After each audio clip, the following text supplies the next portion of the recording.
Hey everyone, this is Mike Andes, and you're listening to the Business Bootcamp Podcast. Today we're going to be talking about some of the things I see happening in the recent news of business, what my thoughts are on them, and what you can learn from them in your business. Before we get into today's show, a big thank you to today's sponsor, which is Gusto.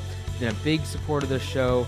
They have got many of the listeners have taken advantage of the offer they've given us. So if you haven't already, go to Gusto, that's gusto.com/bootcamp. Take advantage of the option that they're giving us as listeners of the show to have a 90-day free trial of their software. If you have employees, I highly recommend you at least try the trial version of their software. With that, you can go ahead and do all of your automatic deposits. So even if you're just doing salaries, even if you're not using it for benefits and using the employee platform and all of that, just direct deposits and all of that is far cheaper doing it through them than it is doing it through an accountant or even QuickBooks. So I highly recommend you use it. It's much cheaper than QuickBooks, payroll, and other services out there, and it's completely compliant as far as doing workers' compensation and all of that. So I highly recommend you do that. Many of you have, and so they've just been a great supporter of the show, and I can't thank them enough. So check it out, gusto.com/bootcamp. Now, today I'm just going to talk about a few things. I'm going to get a shorter episode today for your weekend here. And I want to talk about a few different things that I've been thinking about recently, things that happened in the world of business and that has caught my attention, and I think is kind of a trend or something that I have thought about in the past. And I wanted to do this really because, as you'll see in just a second, one of the things that I said years ago would one day happen, I saw for the first time being advertised, and so I was kind of excited about that. Quick update, we are obviously going into our spring season. I'm looking forward to that. We are growing and franchising our company December of this year. That's when we'll be able to start selling them. So really looking forward to that. The process of getting that all done. We've applied for Shark Tank, so we'll just see how that goes. I can't obviously tell you guys a whole lot about that until I'm actually on the show because of their non-disclosure stuff, but we'll see how that goes. If we get in or not is debatable, up in the air, but it would definitely be a great way for us to jumpstart our franchise operation when we start in December. So that is in the works, and we're really looking forward to a great year this coming year. So let's go ahead and jump into this. I've been traveling a lot, and so as you'll see just a second, what inspired this show. But before we get into that, I want to talk about something that's kind of happened locally here, but I think is kind of flown under the radar as far as the importance of what's going on. And that is Amazon's new stores that they have going on down in Seattle. It's one store they have down in Seattle. They just opened up to the public, and essentially the reason it just opened up to the public, it's been used for their employees for quite some time. However, they've opened up to the public, and what this store does, you've heard me talk about before, is there's no cashiers. So essentially, you can walk into the store, you scan your Amazon app, you take whatever you want off the shelves. There's a bunch of scanners and sensors around the entire store monitoring what you're picking off the shelf, and then you walk back out of the store. It all knows exactly what you have, and it basically just charges your credit card that you have on Amazon. I really believe, even though I know a lot of you probably heard about this, I think people are underestimating just how incredible this is. That they've opened this to the public now. They're leagues ahead of these other retailers. I truly believe that companies like Amazon are the ones that do great things because they are the ones that take technology that's not new. They don't take new technology that gets, it's not new to have sensors and scanners and things like that, but they then take that and make it very applicable to their business. So they have a business. It used to be books, okay? They used to sell books online. That was Amazon. Then it transitioned, okay, we can sell a whole bunch of other stuff on Amazon. Then they have so many different branches. They've, obviously they have the online side of them that does e-commerce, but then they also have their servers and things like that for AWS and different platforms for developers and things like that, which they make a ton of money on their server side of their business. However, They've developed and they've evolved, but at the core of their business model and what they're trying to do is really transform retail. And I truly believe this is a big, big, big step for retail. And I've said it before, and it's going to keep happening, and that's bigger and bigger retailers are going to go out of business. We've seen Toys R Us go out of business recently, and over the past 5-10 years, many, many businesses, you look at Macy's and the Nordstroms of the world, you look at the all the big box retailers just having a lot of problems, JCPenney, all these companies having a lot of big issues, closing stores down, revenues are dropping, store traffic is dropping. Their only way to get people in the door is through massive discounting and sales. And even when that is the case, people are still staying at home and buying things online. I think this is a trend. I don't think this is definitely not stopping. I think the footprint of stores are going to get smaller as more and more things get bought online, and the cost of retail the cost of real estate for retail environments goes up. And so as in the cities get more and more expensive for buying and for releasing these spaces, they're just going to become more and more prevalent for smaller retailers to succeed. And to do that, this company, Amazon, has created this Amazon Go, which people can now come in, not have to have cashiers. It's going to be a smaller environment. I truly believe this is the way retail is going to end up.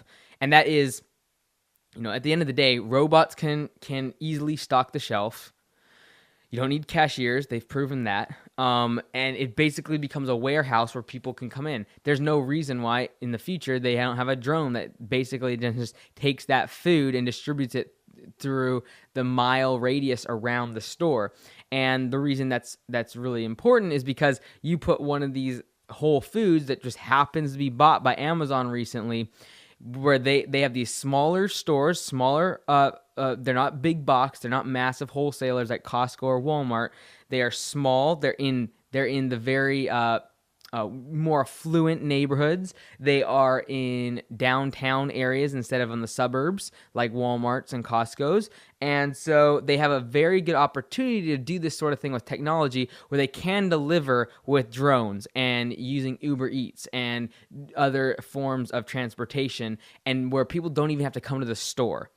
And so grocery stores have kind of held on to a lot of their traction because in the past, food, since it's perishable, needs to be bought by a hand. You need to go pick it out. And so that's why clothing and all this technology, especially like tech stuff, has been bought more and more online because it can sit there for months and months and be fine, and we can ship it easily. It's non-perishable. It's not unbreakable. It can fly and on a plane, and it can be shipped around the world.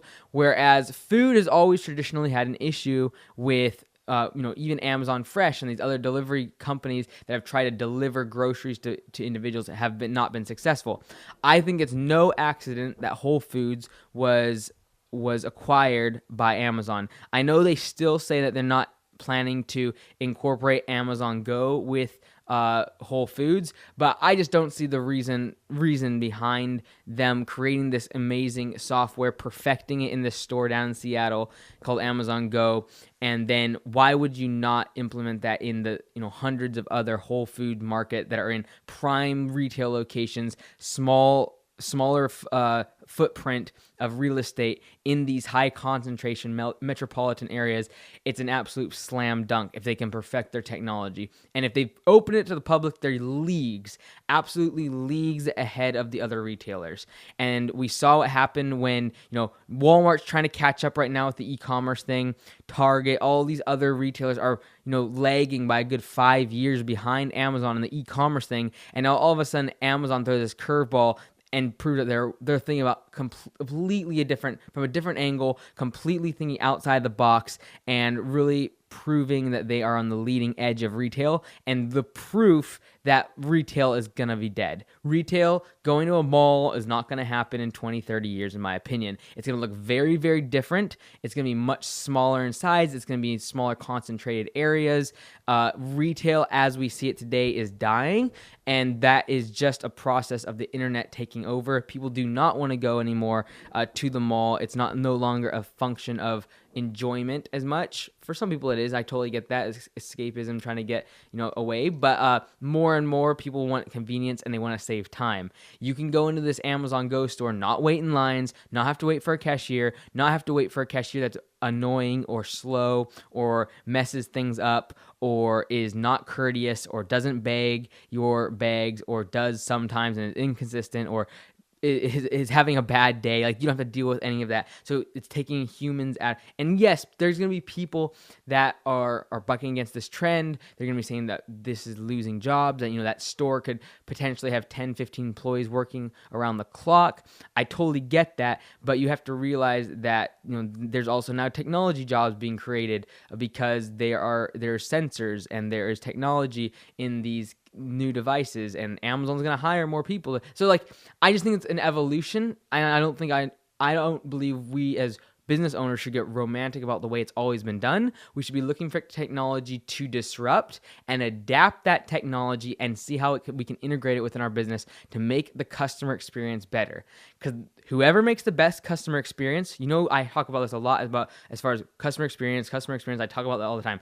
Whoever creates the best customer experience, they will win. Whether or not they're making money right now, whether or not they're making jobs or taking away jobs, regardless, the market will always determine the success of a business. And if the customer experience, whether you're selling food or whether you're selling services or whether you're selling healthcare and legal services, whatever you're selling, if the customer experience is better somewhere else, customers will leave your establishment. So I'd take a really hard look at how do you save people time? How do you make the customer experience when they come into your store better? How do you make the customer experience when they are in communication with your company via email, via phone, on your website? How can you make that customer experience better? And I promise you that's the way you're going to keep your customers. So that's my 2 cents on Amazon Go. I can't wait for this technology to really disrupt and take over. If I was Walmart, if I was Costco, I'd be really, really nervous right now, and I'd be even more nervous if I wasn't in the grocery industry because this sort of technology just wait until they have an Amazon store where you walk into an Amazon store and it's not just groceries, it's like a warehouse of stuff, and it's the same concept. You go in there, you pick whatever you want, there's no cashiers, literally a robot. It's very easy to program a robot with a forklift to move pallets around. It's easier to do that than track people taking food off shelves. So it's just gonna happen, and it's gonna be interesting to see the carnage of companies and individuals that hold on to and romanticize about the way things have been instead of embracing what the new future is and trying to adapt that to their business. Couple other things that have caught my attention. The government shutdown, obviously in the U.S. Most of our listeners, about 80% of our listeners here, are from the U.S. But if you haven't, the government shut down last week for a few days. It hit us a little bit home in our area because we are against the Canadian-U.S. border, and so the border agency was technically they weren't working, getting paid to work, and so there was longer lineups and there was big issues and stops, and all of a sudden, at 6 o'clock on Friday when the government shut down, all of a sudden the border basically stopped for a while because everyone was in meetings like, what's going on? Are we getting paid? How's this going to work? So kind of hit us a little home a little bit differently here as far as even our immigration, our whole city, Blaine, which is right up against the border, is based on immigration. So all of a sudden when all the immigration and government agencies kind of stopped, a lot of people were affected. But the reason I just want to talk about that is I really feel that the government shutdown, regardless of what your political views are, and this isn't a political issue in my opinion, I really feel that this was really just a reflection of poor leadership. For individuals that I feel should be collectively going for the good of the country and the good of the people, I feel it's a lack of leadership to allow political things to get in the way of that, and to allow a government of a country of our magnitude to be shut down, literally, like just the word, like we shut down our government, like really, to allow that to happen is really a slap in the face to everything that we stand for as Americans, that we are collective and come together in times of need, and yet our Congress and our lawmakers can't come together and make up their mind over whether or not they're going to fund certain things, whether or not they're going to keep jobs open. And then the carnage of that is people losing a lot of sleep and a lot of trust in the government because all of a sudden their jobs are gone. Like, I would be freaked out. I would be freaked out if I was a government worker last week. I would be going and looking for a new job. I put myself in my mindset. I put myself in the mind frame of being like a government worker and thinking, okay, what's going to happen? You have an undefined time as far as when you're coming back to work because it's shut down. No one knew when it was how long it was going to be. Some people said a couple days, which it turned out to be just a couple days. Some people said it could be a couple weeks. Like, do you really want to be working for an employer? This is what I was thinking to myself. Do I really want to be working for an employer that can literally just shut down at any time, not pay me? I have no like area to, there's no way to go back. Like, I was literally thinking if I was in that stage, in that position of being a government employee and that happened last week, I literally would have been looking for a new job. Whether or not, like, I would have gone back to my job, obviously, and kept working and making my paycheck, but I would have been looking for a new job because it just shows that the lack of leadership within the quote-unquote business of our government is pretty pathetic, that they can't work together. Yes, I get it. There's political issues. There are economic issues, and budgets are within the political spheres are separated and divided, and they don't agree. I get it. But to allow your team, that's the bottom line, is, you know, they should be working together as a team, as a collective body, to make sure that the government stays paying its bills. Basically, in my mind, they defaulted in leadership. They showed that they have a very, like, it just proves to the world that we're so weak, we can't agree on what needs to happen within our own internal country, and let alone, like, if there was stuff happening around the world, like, could they agree on whether or not we need to fund certain, like, a war, or, like, I don't know. I just felt like it wasn't so much a lack of political whatever, it was a lack of leadership, and it was really demonstrated. And you look at any sort of agency within the government, and I'm seeing more and more of a breakdown in the leadership.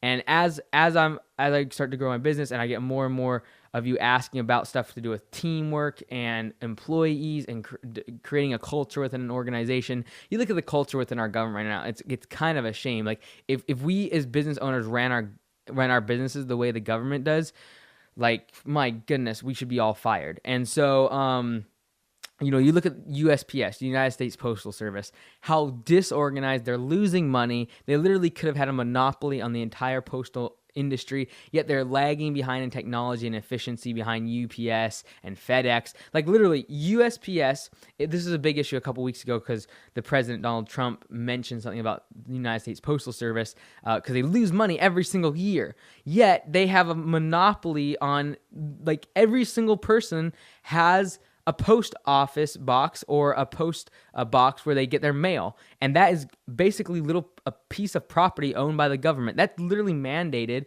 that every address has one of those that you can give mail to. You know, FedEx doesn't have a box at every single person's address.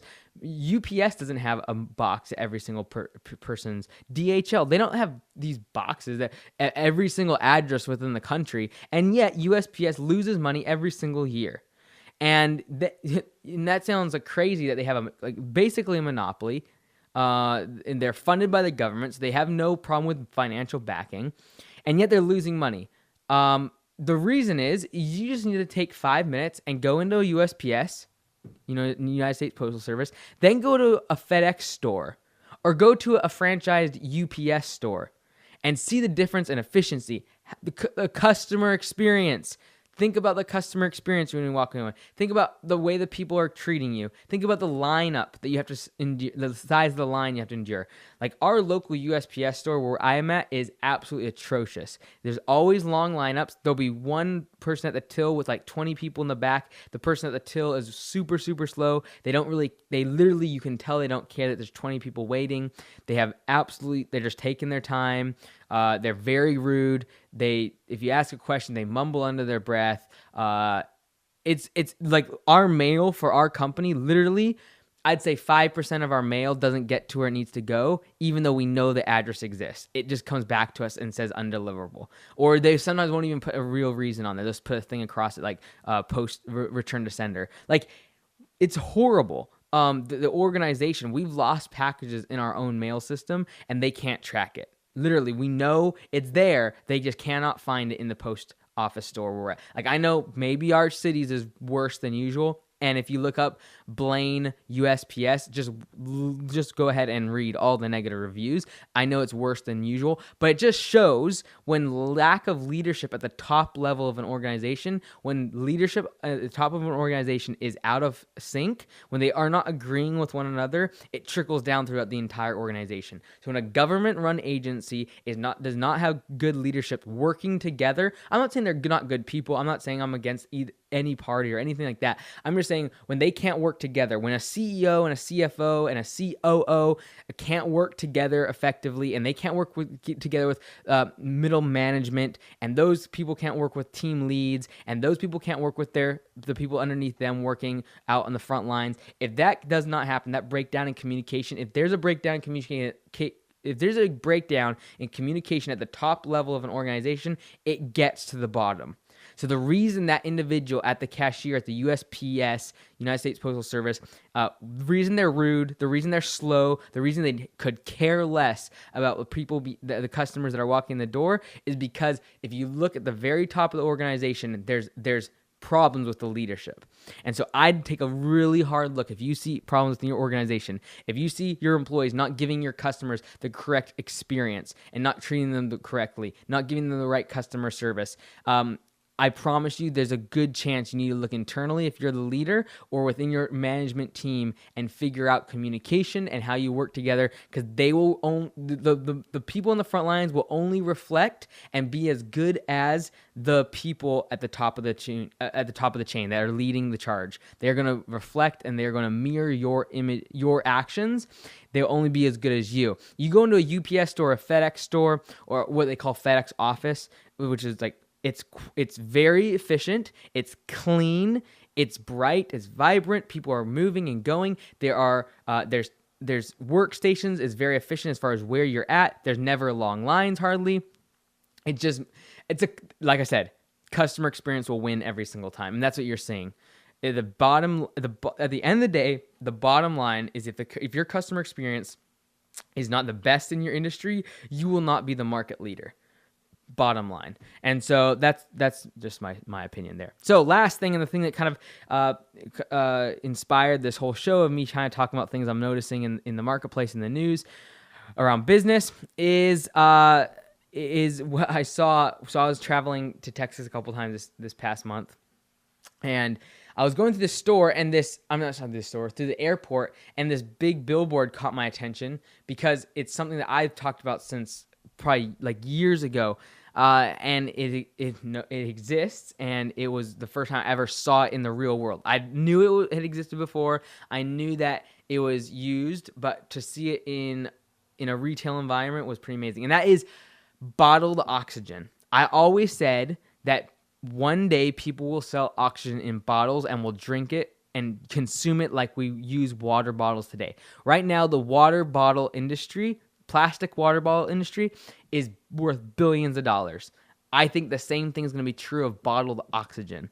As we see more and more people in cities, as we see more and more people dealing with mental illness and dealing with stress and anxiety, I think oxygen is going to be, and also just people, the general trend of health and fitness and wellness. I think you're going to see this, like 30, 40 years ago, people would have thought you were crazy that you could bottle water that you could get out of a stream for like nothing, put it in a plastic bottle and sell it for $2 or or $3 or in an airport for $5.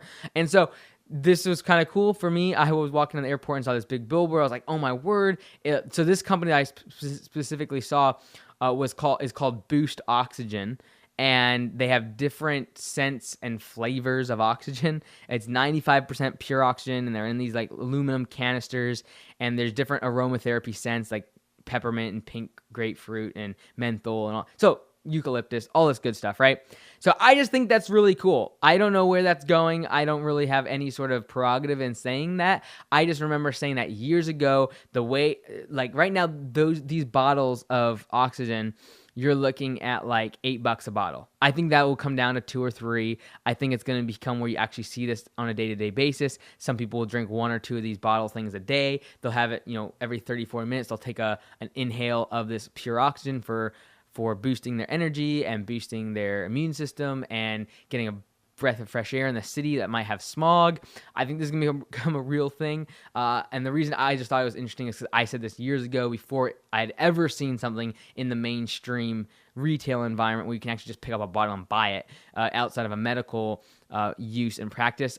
The reason I think I really had seen that is when they started using it in the NFL quite a bit on the sidelines, or when guys would get winded, they would go over there and get pure oxygen.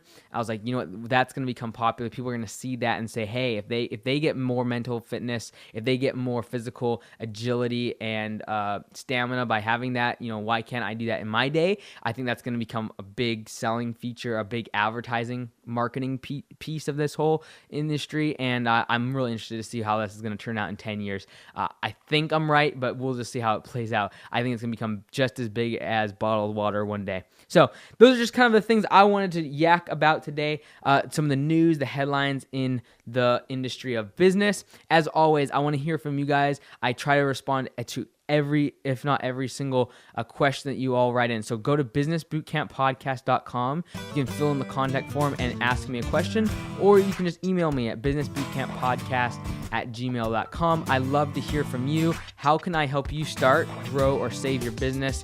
And I look forward to hearing from you. Again, this is Mike Andes. You've been listening to Business Bootcamp Podcast. And until next time, be great, because nothing else pays.